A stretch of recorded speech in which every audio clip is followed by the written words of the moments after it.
Hi ಸ್ನೇಹಿತರೆ, ಎಲ್ಲರಿಗೂ ನಮಸ್ಕಾರ. ನೋಡಿ, ಸರ್ಕಾರದಿಂದ ಗೃಹಲಕ್ಷ್ಮಿ ಯೋಜನೆಯ ಪ್ರತಿಯೊಂದು ಫಲಾನುಭವಿಗಳಿಗೆ ಭರ್ಜರಿ ಗುಡಿಸ್ನ ಕೊಟ್ಟಿದ್ದು, ಸರ್ಕಾರದಿಂದ ನಿಮ್ಮ ಬ್ಯಾಂಕ್ ಖಾತೆಗೆ 6,000 ಹಣನ ಜಮಾ ಮಾಡ್ತಾ ಇದೆ.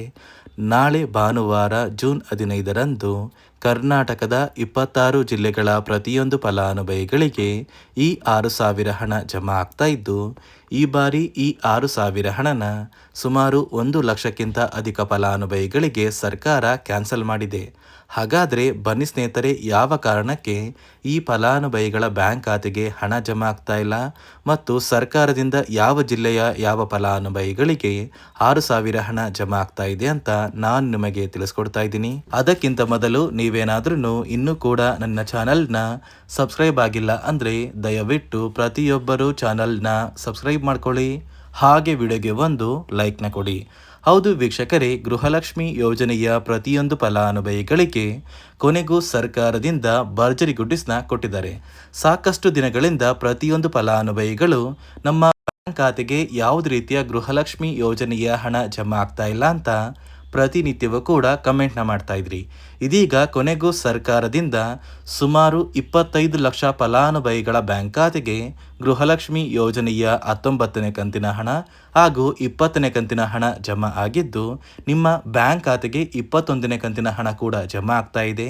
ಯಾರೆಲ್ಲ ಇನ್ನೂ ಕೂಡ ಈ 3 ಕಂತಿನ ಹಣನ ಪಡ್ಕೊಂಡಿಲ್ಲ, ಇಂತಹ ಪ್ರತಿಯೊಂದು ಫಲಾನುಭವಿಗಳಿಗೆ ಒಟ್ಟಿಗೆ 3 ತಿಂಗಳ 6,000 ಹಣನ ಕರ್ನಾಟಕದ 26 ಜಿಲ್ಲೆಗಳ ಪ್ರತಿಯೊಂದು ಫಲಾನುಭವಿಗಳಿಗೆ ಜೂನ್ 15 ಭಾನುವಾರದಿಂದ ಸರ್ಕಾರ ಈ ಒಂದು ಹಣನ ಜಮಾ ಮಾಡ್ತಾ ಇದ್ದು, ಈ ಒಂದು ಗೃಹಲಕ್ಷ್ಮಿ ಹಣದ ಜೊತೆಗೆ ಯಾರಿಗೆಲ್ಲ ಇನ್ನೂ ಕೂಡ ಅನ್ನಭಾಗ್ಯ ಯೋಜನೆಯ ಪೆಂಡಿಂಗ್ ಇರುವ ಹಣ ಜಮಾ ಆಗಿಲ್ಲ ಅಂತ ಹೇಳ್ತಾ ಇದ್ರಿ, ಇಂತಹ ಪ್ರತಿಯೊಂದು ಫಲಾನುಭವಿಗಳಿಗೆ ಕಳೆದ 5 ತಿಂಗಳ ಪೆಂಡಿಂಗ್ ಇರುವ ಅನ್ನಭಾಗ್ಯ ಯೋಜನೆಯ ಅಕ್ಕಿ ಬದಲಿನ ಒಟ್ಟು 2,000 ಹಣನ ಕೂಡ ಸರ್ಕಾರ ಜಮಾ ಮಾಡ್ತಾ ಇದೆ.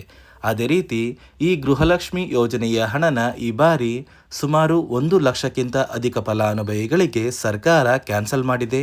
ಕಾರಣ ಏನು ಅಂದರೆ, ನೋಡಿ ಸ್ನೇಹಿತರೆ, ಪ್ರತಿ ಬಾರಿಯೂ ಸರ್ಕಾರ ಗೃಹಲಕ್ಷ್ಮಿ ಯೋಜನೆಯ ಹಣನ ಜಮಾ ಮಾಡುವಂತಹ ಸಂದರ್ಭದಲ್ಲಿ ಪ್ರತಿಯೊಂದು ಫಲಾನುಭವಿಗಳ ಒಂದು ದಾಖಲಾತಿಗಳನ್ನ ಮರುಪರಿಶೀಲನೆ ಮಾಡ್ತಾರೆ. ಅಂದರೆ ನೀವು ಕೊಟ್ಟಿರುವಂತಹ ಒಂದು ದಾಖಲಾತಿಗಳು ಏನಿದೆ, ಆ ಒಂದು ದಾಖಲಾತಿಗಳನ್ನ ಸರ್ಕಾರ ಮತ್ತೆ ಚೆಕ್ ಮಾಡಿ ನಂತರ ನಿಮ್ಮ ಬ್ಯಾಂಕ್ ಖಾತೆಗೆ ಈ ಗೃಹಲಕ್ಷ್ಮಿ ಯೋಜನೆಯ ಹಣನ ಜಮಾ ಮಾಡುತ್ತೆ. ಈ ಬಾರಿ ಗೃಹಲಕ್ಷ್ಮಿ ಯೋಜನೆಯ ಒಟ್ಟು 3 ತಿಂಗಳ 6,000 ಹಣನ ಜಮಾ ಮಾಡುವಂತಹ ಸಂದರ್ಭದಲ್ಲಿ ಸರ್ಕಾರ ಪ್ರತಿಯೊಂದು ಫಲಾನುಭವಿಗಳ ಒಂದು ದಾಖಲಾತಿಗಳನ್ನ ಮರುಪರಿಶೀಲನೆ ಮಾಡ್ತು. ಈ ಮರುಪರಿಶೀಲನೆ ಮಾಡುವಂತಹ ಸಂದರ್ಭದಲ್ಲಿ ಸರ್ಕಾರ ಜಾರಿಗೆ ತಂದಿರುವ 5 ನಿಯಮಗಳ ಆಧಾರದ ಮೇಲೆ ನಿಮ್ಮ ದಾಖಲಾತಿಗಳನ್ನ ಚೆಕ್ ಮಾಡಿ ಸುಮಾರು 1 ಲಕ್ಷಕ್ಕಿಂತ ಅಧಿಕ ಫಲಾನುಭವಿಗಳಿಗೆ ಈ ಬಾರಿ ಗೃಹಲಕ್ಷ್ಮಿ ಯೋಜನೆಯ ಹಣನ ಜಮಾ ಮಾಡೋದಕ್ಕೆ ಆಗೋದಿಲ್ಲ ಅಂತ ಸರ್ಕಾರ ಒಂದು ಮಾಹಿತಿನ ಕೊಟ್ಟಿದೆ.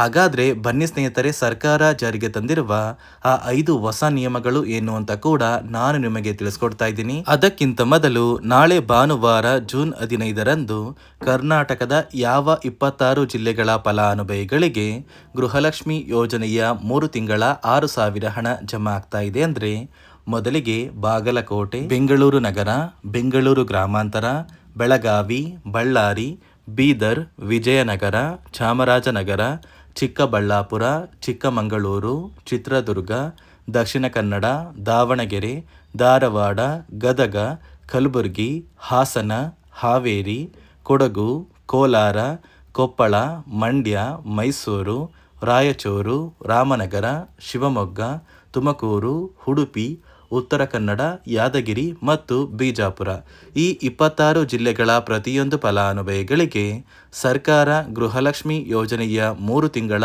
6,000 ಹಣನ ಜಮಾ ಮಾಡ್ತಾ ಇದ್ದು, ಪ್ರತಿಯೊಂದು ಫಲಾನುಭವಿಗಳು ಜೂನ್ 20ರಲ್ಲಿ ನಿಮ್ಮ ಬ್ಯಾಂಕ್ ಖಾತೆಗೆ ಈ ಒಂದು ಹಣನ ಪಡ್ಕೋತೀರಾ. ನೋಡಿ ಸ್ನೇಹಿತರೆ, ಈ ಬಾರಿ ಸುಮಾರು 1 ಲಕ್ಷಕ್ಕಿಂತ ಅಧಿಕ ಫಲಾನುಭವಿಗಳ ಬ್ಯಾಂಕ್ ಖಾತೆಗೆ ಸರ್ಕಾರ ಗೃಹಲಕ್ಷ್ಮಿ ಯೋಜನೆಯ ಹಣನ ಜಮಾ ಮಾಡ್ತಾ ಇಲ್ಲ. ಕಾರಣ ಏನು ಅಂದರೆ, ನಿಮ್ಮ ಬ್ಯಾಂಕ್ ಖಾತೆಗೆ ಡೆಬಿಟ್ ಮೂಲಕ ಹಣ ಜಮಾ ಮಾಡುವಂತಹ ಸಂದರ್ಭದಲ್ಲಿ ಸರ್ಕಾರ ಸಾಕಷ್ಟು ಫಲಾನುಭವಿಗಳ ಒಂದು ಬ್ಯಾಂಕ್ ಖಾತೆಗೆ ಹಣ ಜಮಾ ಮಾಡೋದನ್ನು ಕ್ಯಾನ್ಸಲ್ ಮಾಡಿದೆ. ಯಾಕಂದರೆ ಇತ್ತೀಚೆಗೆ ಹಣಕಾಸು ಇಲಾಖೆ ಜಾರಿಗೆ ತಂದಿರುವ 5 ನಿಯಮಗಳ ಆಧಾರದ ಮೇಲೆ ಪ್ರತಿಯೊಂದು ಫಲಾನುಭವಿಗಳಿಗೆ ಸರ್ಕಾರ ಈ ಒಂದು ಹಣನ ಜಮಾ ಮಾಡ್ತಾ ಇದ್ದು, ಯಾರೆಲ್ಲ ಫಲಾನುಭವಿಗಳು ಈ ನಿಯಮಗಳನ್ನ ಪಾಲಿಸಿಲ್ಲ, ನಿಮ್ಮ ಬ್ಯಾಂಕ್ ಖಾತೆಗೂ ಕೂಡ ಹಣ ಜಮಾ ಆಗೋದಿಲ್ಲ. ಹಾಗಾದರೆ ಬನ್ನಿ ಸ್ನೇಹಿತರೆ, ಸರ್ಕಾರ ಜಾರಿಗೆ ತಂದಿರುವ ಆ 5 ಹೊಸ ನಿಯಮಗಳು ಏನು ಅಂತ ನಾನು ನಿಮಗೆ ತಿಳಿಸ್ಕೊಡ್ತಾ ಇದ್ದೀನಿ.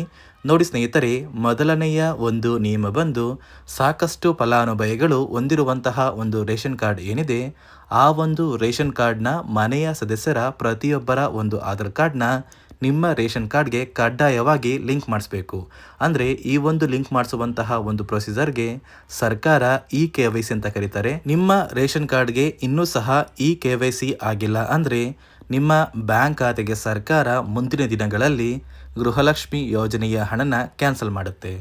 ಅದೇ ರೀತಿ ಎರಡನೆಯ ಒಂದು ನಿಯಮ ಬಂದು ಸಾಕಷ್ಟು ಫಲಾನುಭವಿಗಳು ಕಳೆದ 3 ತಿಂಗಳಿಂದ ಸರ್ಕಾರದಿಂದ ಬರ್ತಾ ಇರುವಂತಹ ಒಂದು ರೇಷನ್ ಏನಿದೆ, ಅಂದರೆ ಉಚಿತ ಅಕ್ಕಿ ಏನಿದೆ, ಈ ಒಂದು ರೇಷನ್ನ ಪಡ್ಕೋತಾ ಇಲ್ಲ.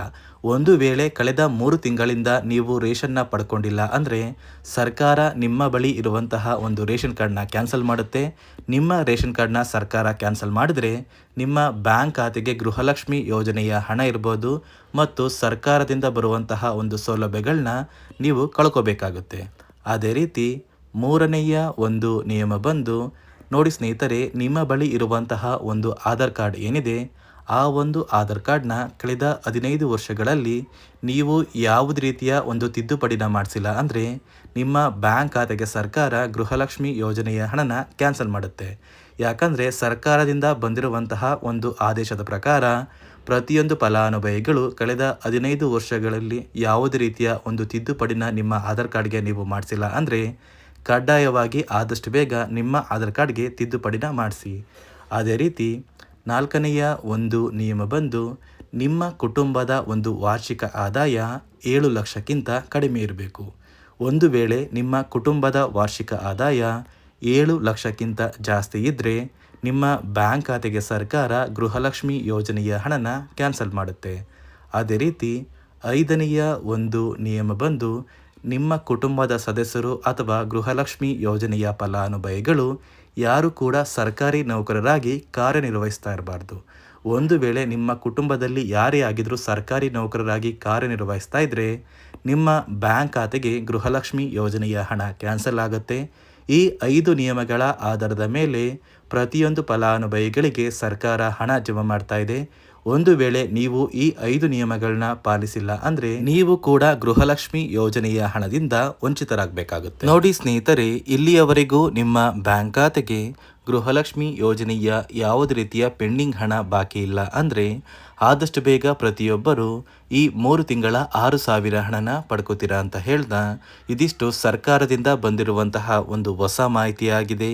ನಾನು ಕೊಟ್ಟಿರುವಂತಹ ಮಾಹಿತಿ ನಿಮಗೆ ಇಷ್ಟ ಆಗಿದ್ದಲ್ಲಿ ದಯವಿಟ್ಟು ಪ್ರತಿಯೊಬ್ಬರು ನನ್ನ ಚಾನಲ್ನ ಸಬ್ಸ್ಕ್ರೈಬ್ ಮಾಡ್ಕೊಳ್ಳಿ, ಹಾಗೆ ವಿಡಿಯೋಗೆ ಒಂದು ಲೈಕ್ನ ಕೊಡಿ.